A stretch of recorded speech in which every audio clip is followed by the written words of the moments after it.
E o melhor foi que, no momento em que o convite foi feito, foi através do professor Rubens, ele deixou a gente, assim, bastante à vontade para escolher a temática. E eu escolhi o tema que eu gosto mais, né? Eu gosto bastante de estudar o tema que vou apresentar para vocês, porque eu penso que ele ajuda a gente a organizar as ideias, ajuda a gente a pensar nas práticas pedagógicas, ele tira da nossa frente alguma confusão que se estabelece sempre que a questão do ensino de educação física vem à tona. E eu pretendo fazer um sobrevoo nessas questões, nas teorias curriculares da educação física, porque eu gostaria de ter a mesma oportunidade, né, que foi dada ao Mário, de interagir um pouco com vocês, ouvir vocês, as colocações de vocês, e também, se houver alguma questão, terei muito prazer em tentar respondê-la, né? Não estou certo né, que poderei fazer isso oferecendo a melhor resposta possível, mas quero que vocês saibam que será aquilo que a gente puder fazer. Bom, eu suponho que vocês estão vendo esse slide. Suponho, João, se vocês não estiverem vendo o slide, por favor, me avisem. Eu usei aí o stream para subir, então não sei se vocês veem. Estamos vendo sim. Vendo sim, Marcos. Obrigado, João. Muito obrigado. Então, o objetivo é este, né? Caracterizar as teorias curriculares da educação física. Eu queria dizer para vocês, né, que uma coisa é concepção de currículo, outra coisa é teoria de currículo. Neste livro, Teorias de Currículo, Alice Lopes e Elizabeth Macedo apresentam também as concepções de currículo. E elas vão nos dizer que o currículo pode ser seleção e organização de conhecimentos, pode ser forma de controle, pode ser texto. E entender currículo como texto, que é o entendimento que se tem hoje, vamos dizer assim, que é o entendimento que a literatura a respeito, que os estudos curriculares nos apresentam, esse entendimento nos revela por que a questão do currículo é tão importante. Por que a maioria dos governos municipais ou estaduais, ou mesmo do Distrito Federal, sempre que há um rodízio, uma mudança de governo, né? Nem sempre é rodízio, mas uma mudança de governo, sempre o grupo que assume logo se empenha em produzir um currículo, logo se empenha em mudar aquilo que está acontecendo nas escolas. E essa mudança de currículo ela acontece de várias maneiras, nem sempre é através de um documento curricular. Às vezes, alguns temas passam a fazer parte, às vezes, algumas atividades, algumas campanhas, alguns formatos são encaminhados para as escolas. Nem sempre os governos organizam novos documentos curriculares. Às vezes, eles, inclusive, fingem que um documento curricular anterior não existiu, como se nada tivesse, como se tudo fosse uma floresta virgem e que o novo governo pudesse ali implantar suas ideias. Implantar, não plantar, né? Porque eu falei que é uma floresta. Então, pensar em currículo como texto, gente, nos obriga a lembrar vocês, porque certamente todas as pessoas que estão nos acompanhando, elas sabem disso, lembrar vocês que o texto, na verdade, ele produz as pessoas sobre as quais ele fala. Ao valorizar certos conhecimentos e não valorizar outros, ao valorizar certas ações e não valorizar outras, ele está, na verdade, produzindo determinadas subjetividades. Então, vamos entender a educação como subjetivação, vamos entender a educação como produção de sujeitos. Logo, a questão de currículo é super importante, porque o que está em disputa, quando nós estamos pensando currículo como texto, currículo como aquilo que acontece na escola, o que está em disputa, portanto, é o projeto de sociedade que a gente almeja, uma vez que nós estamos pensando em pessoas que ocuparão um certo espaço, um certo lugar nessa sociedade. Outra obra importante, também muito conhecida, né, à disposição de fácil acesso na internet, né, tanto essa quanto a obra anterior, esse é o livro do Tomás da Silva, Documentos de Identidade, e ele organiza essas ideias da seguinte maneira: ele vai dizer que aquilo que se produziu sobre o currículo, em termos de teoria, pode ser classificado em teorias tradicionais, teorias críticas e teorias pós-críticas. Novamente, um sobrevoo, rapidamente falando, teorias tradicionais são aquelas que buscam formar bem para o mundo laboral, buscam formar bem para circular na sociedade que aí está. As teorias críticas, em síntese, são aquelas que buscam formar para transformar a sociedade que aí está. E as teorias pós-críticas são aquelas que consideram que existem várias maneiras de agir na sociedade, várias maneiras de interpretar a sociedade, que a sociedade ela é caracterizada por inúmeras relações de poder, que não só as relações pautadas na classe social, e que o currículo é, portanto, esse espaço de produção de novos sujeitos com vistas a circular, a compreender, a intervir na esfera pública. Então, é diferente pensar em formar para transformar a sociedade, ou seja, as relações que se estabelecem na sociedade, sobretudo as relações materiais de produção, operam, estratificam e produzem determinadas posições de classe, com uma classe em vantagem em relação à outra. As teorias pós-críticas, elas vão dizer que não é tão simples assim, é um pouco mais complexo, não existe somente essa configuração de classe, existem outras configurações, é claro que a configuração de classe ela é muito importante, mas as relações de poder e principalmente a produção das diferenças, elas acontecem de várias outras maneiras, atravessadas pelas relações de gênero, de etnia, de raça, de local de moradia, de orientação sexual, de tempo de escolarização, etc, etc, etc. Então, pensar nas teorias pós-críticas do currículo é pensar num currículo bastante influenciado pelo pós-estruturalismo, pelo pós-colonialismo, pelos estudos culturais, pelo multiculturalismo crítico, etc, etc, etc. Bom, dito isto, nesta obra, e aí sim, né, em parceria com o Mário, né, essa pessoa maravilhosa com quem vocês acabaram de interagir, nesta obra há um capítulo, nesta obra, que nós abordamos quase todas estas teorias de currículo. Tomás Tadeu da Silva vai dizer que todas as teorias de ensino são, na verdade, as teorias de currículo. Então, há um capítulo que nós abordamos, o currículo ginástico, esportivista, psicomotor, desenvolvimentista, o crítico e educação para a saúde. E depois um outro longo capítulo, né, o último capítulo da obra, em que nós vamos discutir o que seria, portanto, o currículo cultural. Sempre a partir daquilo que professoras e professores em atuação na educação básica vêm produzindo sobre o currículo cultural. Então, o que nós fazemos é aprender com elas e eles, é entender aquilo que elas e eles estão fazendo, é entender com elas e eles o que estão fazendo, para que a gente possa teorizar junto com elas e eles sobre o currículo cultural da educação física. Então, para nós não entendemos as abordagens, que é um termo muito conhecido na área da educação física.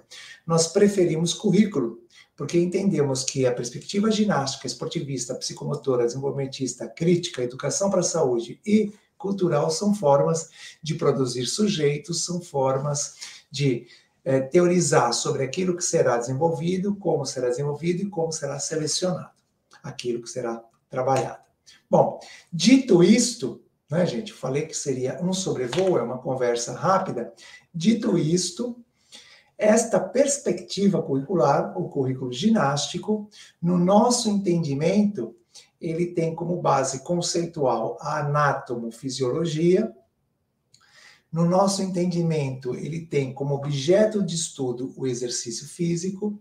E no nosso entendimento, ele procura formar sujeitos saudáveis. A maioria de nós aqui já ouviu falar dessa proposta. A maioria de nós, lá na faculdade, lá na licenciatura, ou mesmo no bacharelado, de alguma maneira interagiu com esses conhecimentos. Mas ninguém que está aqui agora acompanhando essa conversa, ninguém teve aulas a partir do currículo ginástico.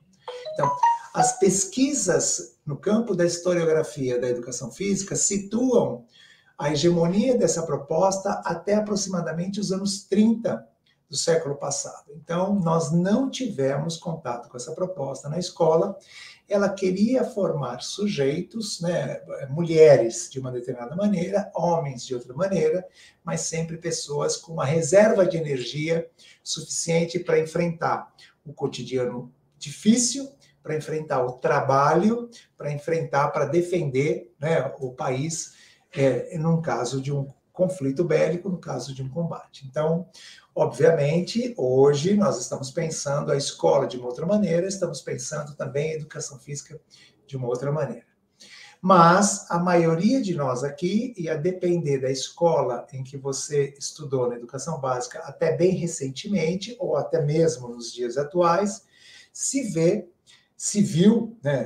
para os meninos e meninas que estão hoje na escola, nessa perspectiva, ou para os meninos e meninas de um outro tempo que se viram nessa perspectiva, nós estamos também, né, numa proposta baseada na anatomofisiologia, enquanto campo conceitual, né, ou seja, nas teorias da biologia, nas teorias biológicas, é uma perspectiva biologicista. A prática esportiva é entendida como exercício físico, porque ela também vai fortalecer, né, vai melhorar o condicionamento físico, vai melhorar as capacidades motoras, então, as capacidades condicionantes e as capacidades motoras. Então, o esporte, ele vai ocupar o lugar da ginástica, ele vai permanecer por muito tempo, né, como prática hegemônica dentro da escola, nas aulas de educação física, mesmo porque a formação de professoras e professores de educação física também se baseou nessa ideia, né, ou seja, ensinar o esporte. E eu gostaria de fazer um destaque, sobretudo num ano como o nosso, né, este ano de 2021, em que aconteceram os Jogos Olímpicos, sempre num ano como este, num ano olímpico como este, há quem diga que a educação física já buscou a formação de atletas, há quem diga que a educação física já perseguiu esse ideal. Isso não aparece na literatura, né? Então, o Mário acabou de mencionar a 5692 de 71, eu menciono um decreto também de 71, 69450, que vai dizer que a educação física é esse espaço de iniciação esportiva, mas com vistas à melhoria da aptidão física, e não com vistas à descoberta de talentos esportivos, à produção de atletas, etc. E enquanto identidades projetadas, a perspectiva esportivista, ela vai perseguir a formação de sujeitos vencedores. Nós estamos falando já numa sociedade de classes, nós estamos falando já numa sociedade industrializada, nós estamos falando numa sociedade que cultiva o mérito, persegue o mérito, e se vocês pararem para pensar, a prática esportiva, ela ensina um determinado conjunto de regras, ela possui um ethos específico. Então, você compete dentro de determinadas regras, são regras que buscam igualar quem tem mais condições e quem tem menos condições.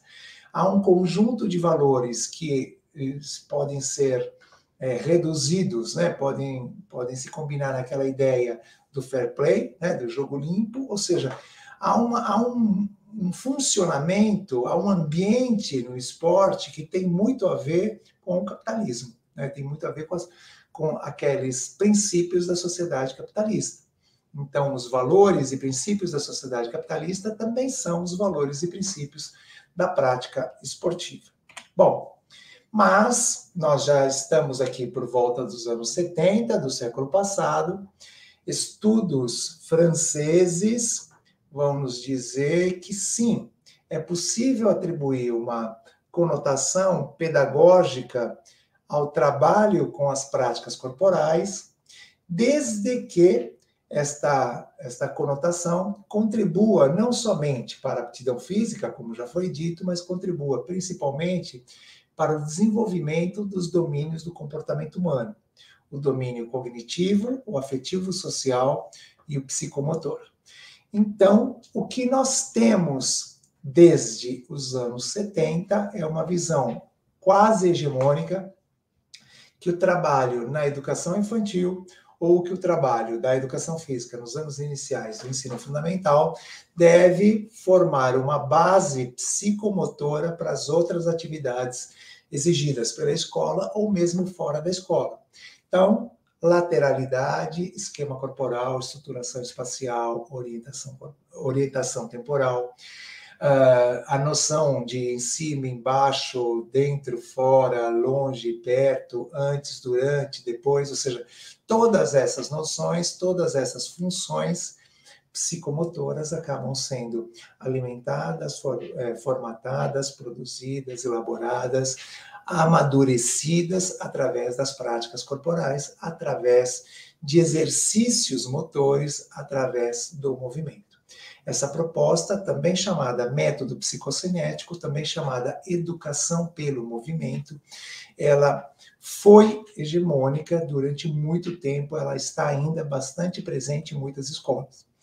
Em vez de ensinar determinados movimentos para um bom desempenho esportivo, essa proposta, ela apresenta, ela sugere, ela se organiza através de tarefas como essas que vocês estão vendo, né? Então, fazer um túnel com os arcos, fazer um conjunto de pegadas para as crianças colocar as mãos, talvez aquela música que vocês todas e todos já cantaram para as crianças, ou já cantaram quando criança. Cabeça, ombro, perna e pé, perna e pé. Aquelas atividades com bexiga, aquelas atividades de deitar no chão, o coleguinha faz o contorno do corpo com o giz de cera, se for papel craft, com o giz da lousa, se for no chão da quadra. Então, nós temos aí um conjunto enorme de tarefas que o professor persegue. O desenvolvimento da lateralidade, desenvolvimento da coordenação motora, da coordenação óculo-motora, a noção de ritmo, a noção de tempo, a noção de espaço, etc, etc, etc. Então, não há dúvida que a maioria de nós frequentou uma educação física na escola e depois na universidade também aprofundou os conhecimentos sobre essa proposta de educação física, que tem na psicobiologia, principalmente na psicologia do desenvolvimento, o seu referencial mais importante, que já não tem mais o exercício físico como objeto, mas tem o movimento como objeto, né? Porque nessa perspectiva o movimento é resultado da estimulação nervosa e visa formar sujeitos competentes, pessoas que sabem fazer, pessoas que tomam decisões, pessoas que sabem resolver tarefas, pessoas que encontram alternativas. Então, uma tarefa psicomotora por excelência, ela consiste num desafio, numa execução, numa reflexão sobre sobre as ações necessárias para vencer aquele desafio, numa verbalização sobre as ações necessárias para vencer aquele desafio, numa avaliação antes e depois, ou seja, o trabalho psicomotor bem elaborado, assim como o trabalho esportivista bem elaborado, assim como o trabalho ginástico bem elaborado, gente, exigem conhecimentos aprofundados. Bom, algo semelhante acontece com a perspectiva desenvolvimentista. Se a perspectiva psicomotora ela é hegemônica nos anos iniciais ou na educação infantil, nos anos iniciais do ensino fundamental ou na educação infantil, eu não tenho dúvidas que a perspectiva desenvolvimentista, ou pelo menos uma intenção, uma vontade, um desejo desenvolvimentista, eles são hegemônicos nos anos finais do ensino fundamental, ou seja, no segundo ciclo do ensino fundamental, de 6º ao 9º ano, onde nós vamos propor uma série de tarefas motoras com o objetivo que todas as pessoas saiam do estágio inicial das habilidades motoras e alcancem o estágio maduro das habilidades motoras. Então, nós vamos colocar as pessoas para bater, para fazer o movimento de quicar a bola, de conduzir a bola, de arremessar a bola, de saltar e cair com os 2 pés, de saltar e cair num pé só, de equilibrar, de manipular, de se deslocar, de fazer o rolamento para frente, o rolamento em decúbito lateral, o rolamento de costas, ou seja, há um conjunto enorme de habilidades motoras e há uma tarefa motora, e a maioria de nós na faculdade, no curso de licenciatura, se apropriou dos conhecimentos do desenvolvimento motor, do controle motor, da aprendizagem motora, ou seja, um conjunto chamado comportamento motor. Então, muitas pessoas que trabalham no campo do bacharelado, né, trabalham na natação, desenvolvem um bom trabalho na perspectiva desenvolvimentista. Muitas pessoas que trabalham com o ensino de uma modalidade esportiva em específico, né, trabalham numa escolinha de futebol, numa escolinha de voleibol, trabalham na perspectiva desenvolvimentista, ou seja, elaboram atividades baseadas nas tarefas motoras necessárias durante a execução daquela prática. Então, esta é a perspectiva desenvolvimentista, que também se apoia na psicologia, que também tem o movimento como objeto de estudo e que também visa a formação de sujeitos competentes.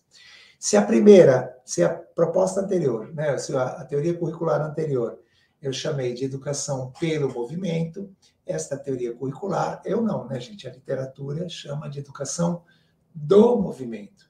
Se a educação pelo movimento, ela se compromete com o desenvolvimento em paralelo, né, o desenvolvimento do comportamento cognitivo, afetivo, social e psicomotor, a perspectiva desenvolvimentista aposta no desenvolvimento motor como carro-chefe e no desenvolvimento cognitivo, afetivo, social, vindo a reboque do desenvolvimento motor. Como vocês devem estar percebendo pelos exemplos que eu estou utilizando, essas propostas seguem muito presentes na educação física que nós conhecemos, que nós encontramos, que nós vemos hoje nas escolas públicas e privadas, nas escolas do centro, da periferia, nas escolas do Brasil.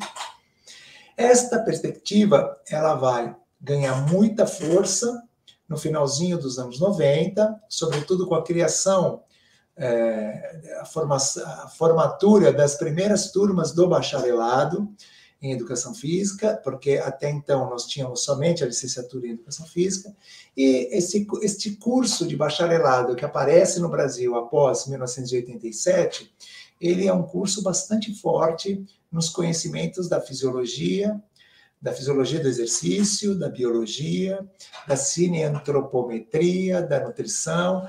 Então, você tem professoras e professores que passam a se ver como agentes de saúde e passam a entender que a sua intervenção, mesmo na escola, tem que contribuir para a formação de pessoas fisicamente ativas. São profissionais que entendem que a melhor maneira de ser e estar na sociedade é ser alguém que cultiva determinados hábitos de alimentação, de sono, de higiene e de exercícios físicos. É por isso que, para alguns autores da área, essa perspectiva se chama ela se chama Educação para a Saúde, ou Saúde Renovada, mas ela corresponde a uma perspectiva neo-higienista, ou seja, tudo aquilo que nós vivemos lá até os anos 30, é revivido, é retomado, é ressuscitado e, novamente, há uma preocupação com a aquisição e melhoria da aptidão física, né? Ou seja, através de exercícios físicos. Exercício físico se torna, novamente, o objeto da educação física. A base conceitual, novamente, é anatomofisiologia, e o que se quer é formação de sujeitos saudáveis, mas não simplesmente pela execução de exercícios, como queria a perspectiva ginástica.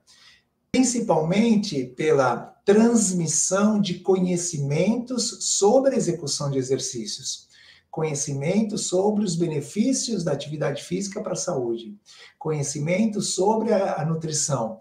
Então, você se depara com propostas curriculares no Brasil, de norte a sul, de leste a oeste, inclusive aqui no estado de São Paulo, você se depara com propostas que vão apresentar, vão selecionar e organizar alguns conhecimentos alusivos ao funcionamento dos sistemas do corpo humano, ao funcionamento, né, do sistema digestório, músculo-esquelético, a resposta dos sistemas ao exercício físico. Então, nós vamos ensinar as crianças como é que calcula a zona-alvo, como é que afere a frequência cardíaca, há professores que vão trabalhar com pressão arterial, pressão diastólica, pressão sistólica, há professores que vão ensinar sobre obesidade, sobre doenças hipocinéticas, ou seja, você tem quase como um curso de educação física, né, um curso de graduação em educação física dentro dos anos finais do ensino fundamental e principalmente no ensino médio. Então, há grandes palestras sobre o uso de anabolizantes, grandes palestras sobre os efeitos do uso de drogas no corpo humano. Então, você tem lá alguém que está trabalhando a partir da biologia. Bom, vocês perceberam, gente, que todas essas perspectivas, elas têm um traço em comum, né? Elas entendem a educação física como aquele componente curricular, ou melhor dizendo, né, a depender da época, como aquela atividade que vai preparar o sujeito para atuar na sociedade, preparar o sujeito para atuar nessa sociedade que aí está, sem criticá-la, sem analisá-la, sem pretender transformá-la. Então, esse conjunto de teorias curriculares correspondem àquele conjunto que Tomás Tadeu da Silva chama de teorias tradicionais do currículo. Então, a perspectiva psicomotora, a perspectiva desenvolvimentista, a educação para a saúde, esportivista, são teorias tradicionais do currículo que estão frequentes, que estão presentes, são muito defendidas, são muito estudadas, né, merecem toda a nossa atenção. Bom, só que quase que ao mesmo tempo, você também tem uma discussão sobre a contribuição das teorias críticas do currículo para a educação física. E aí você tem duas principais vertentes. A perspectiva crítico-emancipatória, que nós não vamos abordar aqui hoje, e temos também a perspectiva crítico-superadora. E aí sim, a perspectiva crítico-superadora, ela se afasta da psicobiologia e ela vai situar a educação física na área das ciências humanas, vai situar a educação física na área das linguagens e vai se nutrir dos conhecimentos das ciências humanas para pensar nas intervenções pedagógicas da educação física. Então, nós estamos falando aqui de uma educação física que trabalha a partir do materialismo histórico, de uma educação física que trabalha a partir da filosofia, da política, da história, da sociologia, da semiótica. Então, é uma outra maneira de entender a educação física. E nesta hora você deve estar pensando assim, nossa, Marco, mas por que você não pôs uma foto? Porque não existe, não encontrei, não localizei. Na minha visão, não existe, né, um trabalho longo, bem documentado, bem registrado, feito com a perspectiva crítico-superadora nas escolas reais, com professoras e professores.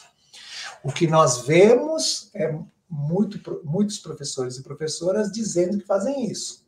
Mas nós temos poucos registros sobre isso. Eu desafio vocês a procurarem no YouTube, né? Então, vocês encontram, por exemplo, se você colocar no YouTube assim, aulas de equilíbrio, vai aparecer 10 mil aulas de equilíbrio.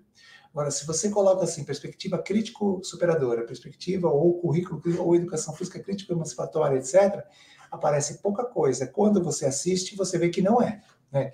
Lá eles disseram uma coisa, mas estão fazendo outra, né? Então, é fácil identificar quando você conhece as propostas.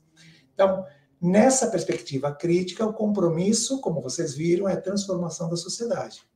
Se vocês conhecem, né, as principais obras que trabalham com a perspectiva crítica, vocês vão lembrar que se parte da prática social da atividade física, né, da prática social daquela brincadeira, dança, luta, esporte, ginástica. A atividade física não entra aqui nessa conversa. A prática social daquela manifestação da cultura corporal. Há uma problematização da maneira como aquela prática acontece. Há uma instrumentalização a partir do conhecimento científico para que todos possam entender melhor como que aquela prática acontece na sociedade.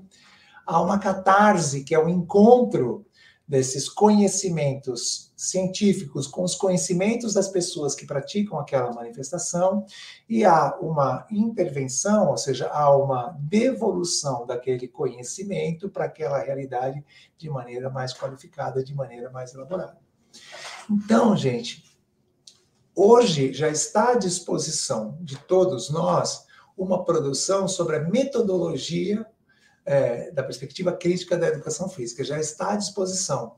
O que nós temos tido é muita dificuldade de fazer isso, né? Ou seja, já se sabe o que é para ser feito, mas, infelizmente, não há uma retroalimentação da teoria a partir daquilo que acontece na prática, né? O que nós vemos é muita gente anunciando, mas quando você analisa mais de perto, você vê que a pessoa está fazendo outra coisa.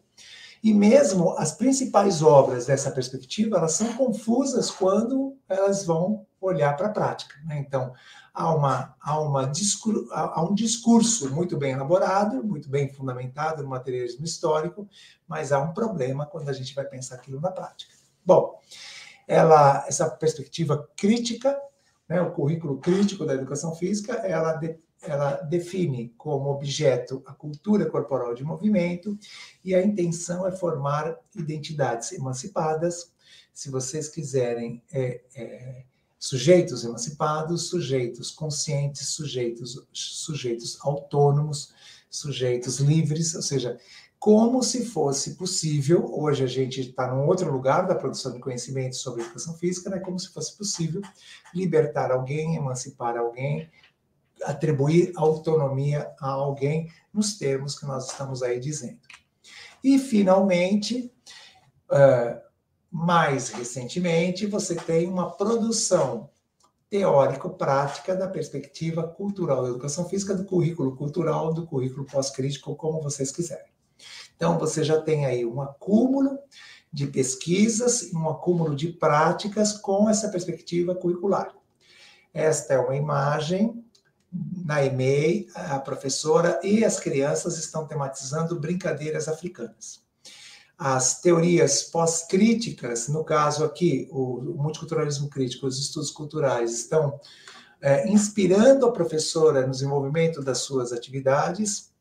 O objeto de estudo não é mais a cultura corporal do movimento, mas sim a cultura corporal, e aqui ela passa a ser entendida como toda a produção discursiva, verbal e não verbal, sobre as práticas corporais e sobre as pessoas que delas participam. Então, o currículo pós-crítico tem uma preocupação muito grande com os significados atribuídos às práticas corporais pelas pessoas que delas participam. E tem como objetivo principal formar sujeitos que afirmem o direito às diferenças. Ela vai tematizar não só as práticas hegemônicas, mas também as práticas corporais pertencentes aos grupos contra-hegemônicos. Este é um trabalho numa escola municipal, aqui da zona oeste da cidade de São Paulo, que o professor estava tematizando carimbó. Nesta escola da Zona Sul, da periferia da Zona Sul, da capital paulista, os professores, né, porque foi um trabalho feito junto com a professora de artes e também com outro colega de educação física, eles estão tematizando o funk. Aqui, na educação infantil, tematizando o futebol. Aqui, no segundo ciclo, né, dos anos do ensino fundamental, o professor está tematizando o passinho dos malocas. Aqui, no terceiro ano do ensino fundamental, o professor está tematizando sumô. E aqui, no sétimo ano do ensino fundamental, o professor está tematizando samba rock. Então, nós escolhemos essas imagens, gente, só para mostrar para vocês, olha, professores de educação física tematizam samba rock. Professoras e professores de educação física tematizam futebol na educação infantil. Tematizam carimbó, tematizam toda e qualquer brincadeira, dança, luta, esporte, ginástica que acontece na sociedade, que tem ocorrência social. Neste site, vocês podem localizar toda a produção do grupo, podem localizar principalmente os relatos de experiência. Para nós, é a maior contribuição que a universidade pode oferecer para a sociedade, é valorizar os conhecimentos que os professores e professoras que atuam na educação básica produzem são conhecimentos de grande potencial, de grande qualidade, e estão lá disponíveis na forma de relatos escritos e também fotográficos e na forma de vídeos. Os vídeos vocês podem encontrar nesse canal do YouTube, que tem uma playlist chamada Práticas Pedagógicas. Então, você encontra lá, principalmente agora, né, que eu estou muito interessado nessa questão, aquelas práticas que professoras e professores têm desenvolvido em tempos de pandemia, seja durante o isolamento social e agora durante esse momento muito complexo para quem é professor e professora, chamado ensino híbrido.